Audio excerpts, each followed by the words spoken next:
तो चुनाव की कुछ और इंटरेस्टिंग डेटा जो है वो और हम आपको यहाँ पर दिखाते हैं कि जो एक रैली ट्रैकर है वो हमने यहाँ पर बनाया है, जिसमें हम आपको दिखाएंगे कि किस तरह से किस नेता ने कितनी रैलीज की और उसका स्ट्राइक रेट क्या रहा। तो अगर हम प्रधानमंत्री की बात करें तो 180 रैली प्रधानमंत्री ने की, जिसमें से 100 पर बीजेपी ने जीत दर्ज की और स्ट्राइक रेट जो रहा है प्रधानमंत्री नरेंद्र मोदी का वो 56% रहा है। अमिताभ तिवारी जी मेरे साथ हैं, यहाँ पर हम उनसे बात करेंगे इस पूरे डेटा पर। एक और डेटा यहाँ पर आपको हम दिखाते हैं, यहाँ पर गृह मंत्री अमित शाह का जिन्होंने रैली जो की थी उनका रैली ट्रैकर यहाँ पर हम देख लेते हैं। राहुल गांधी का पहले हम रैली ट्रैकर यहाँ पर देख लेते हैं। कांग्रेस का 62 रैली राहुल गांधी ने की थी, उसमें से 24 जो रैली थी उनमें उन सीटों पर जीत दर्ज हुई है। 39% जो है वो स्ट्राइक रेट यहाँ पर रहा है राहुल गांधी का। तो प्रधानमंत्री का स्ट्राइक रेट और राहुल गांधी का स्ट्राइक रेट और मुकाबले में अगर देखा जाए तो रैली भी राहुल गांधी की काफ़ी कम है प्रधानमंत्री के मुकाबले में। उन्होंने 180 रैली की थी, राहुल गांधी ने यहाँ पर कुल मिलाकर 62 रैलियाँ जो हैं वो की थी।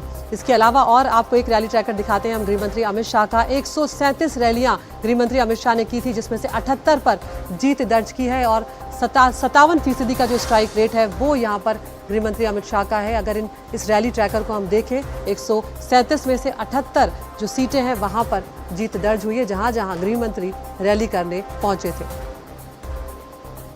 और अब हम आपको दिखाते हैं रैली ट्रैकर प्रियंका गांधी का।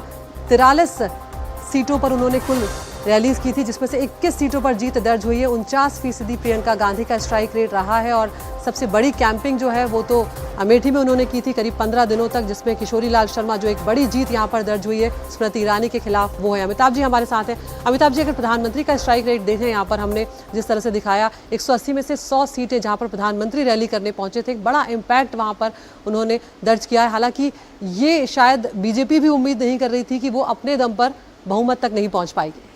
हाँ, क्योंकि प्रधानमंत्री मोदी ने काफ़ी मेहनत करी, जैसा आप बता रहे हैं। 180 सीटों पर लगभग उन्होंने रैलीज करी थी और उसमें से स्ट्राइक रेट भी आप देखिए 56%, यानी 100 सीटों पर जो भाजपा जीती है, एक तरह से आप कह सकते हैं कि मोदी फैक्टर या प्रधानमंत्री मोदी की लीडरशिप की वजह से जीती है। तो हाँ, जरूर बहुमत का आंकड़ा नहीं मिला है बीजेपी को, but third term anti incumbency में जब प्रधानमंत्री जवाहरलाल नेहरू भी थर्ड टर्म में आए थे, तो उस समय भी हमने देखा था कि सीटें और वोट शेयर कम हुआ था कांग्रेस पार्टी का। तो उसके हिसाब से ठीक ठाक रिजल्ट है, क्योंकि एनडीए को तो बहुमत है। ये एक प्री पोल अलायंस है, ये पोस्ट पोल अलायंस नहीं है। प्री पोल अलायंस में 293 सीट्स है।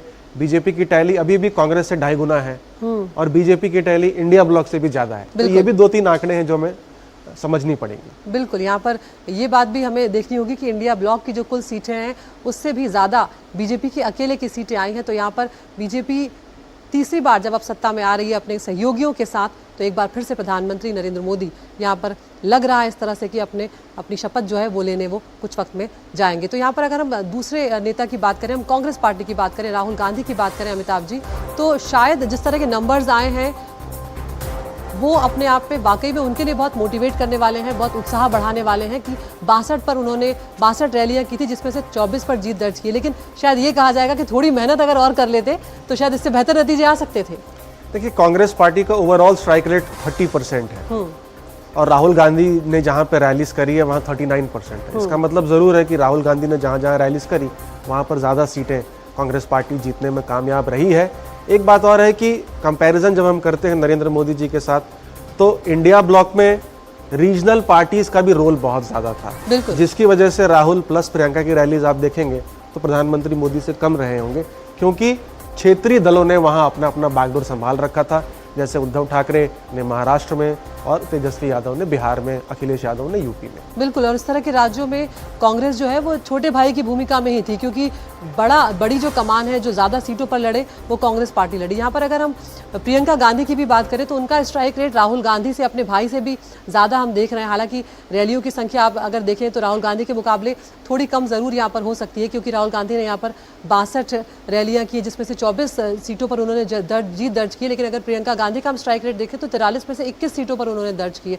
49% का स्ट्राइक रेट जो है वो प्रियंका गांधी ने यहाँ पर दर्ज किया है। तो अगर प्रियंका गांधी मैदान में होती तो क्या आपको लगता है अमिताभ जी तस्वीर शायद थोड़ी अलग होती? एक्चुअली कांग्रेस पार्टी में एक बहुत बिलीफ है कि प्रियंका गांधी को ज्यादा कैंपेनिंग के लिए यूज करना चाहिए, क्योंकि उनकी जो ओरेटरी स्किल्स है वो राहुल गांधी से बेटर है। वो हमें स्ट्राइक रेट में भी दिख रहा है। लेकिन प्रॉब्लम ये हो गया कि प्रियंका गांधी कहीं ना कहीं लास्ट के 10-15 दिन रायबरेली और अमेठी इन दोनों सीटों पर कैंपेन में फंस गई, जिसकी वजह से पूरे नेशनल लेवल पर उनका कैंपेन नहीं हो पाया। और आप कह सकते हैं कि 2 सीटें बचाने के चक्कर में कहीं ना कहीं हो सकता है पूरे ऑल इंडिया लेवल पर उन्होंने कैंपेन नहीं किया और इसका एडवांटेज कहीं ना कहीं इंडिया ब्लॉक को हो सकता था।